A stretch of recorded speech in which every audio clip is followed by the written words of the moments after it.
चोरों और डाकुओं की ब्लैकमेलिंग के बावजूद वज़ीर आज़म इमरान खान एनआरओ नहीं देंगे।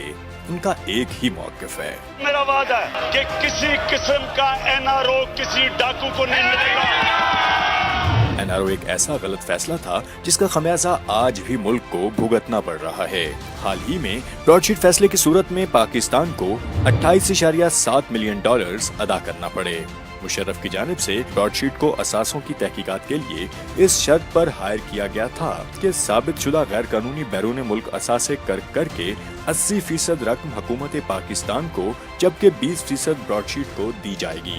लंदन की अदालत के फैसले से ये जाहिर होता है कि शरीफ खानदान के सन 2001 में पाकिस्तान समेत पूरी दुनिया में तकरीबन 870 मिलियन डॉलर के गैर कानूनी असासों की खोज लगाई गई थी।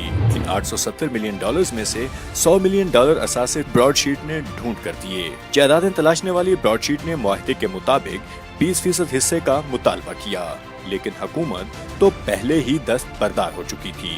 अपने हिस्से के हसूल के लिए ब्रॉडशीट को सालसी हुकूमत से राब्ता करना पड़ा। नतीजतन सालसी हुकूमत की जानिब से हुकूमत पाकिस्तान पर 20 मिलियन डॉलर्स का जुर्माना लगाया गया, जो ताखीर से अदायगी के साथ 28.7 मिलियन डॉलर्स तक जा पहुंचा।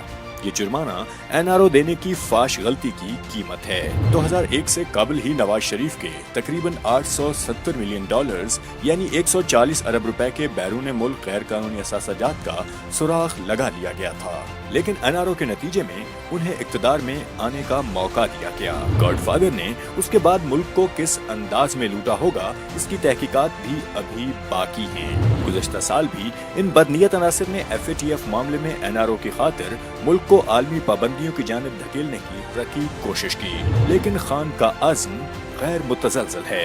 ये मेरा अपनी कौम से वादा है, मैंने इन चोरों और डाकुओं को नहीं छोड़ना। वो ना किरदार का कच्चा है, ना उसकी नीयत में कोई खोट है। उसे मुकद्दम है तो सिर्फ मुल्क की मफाद।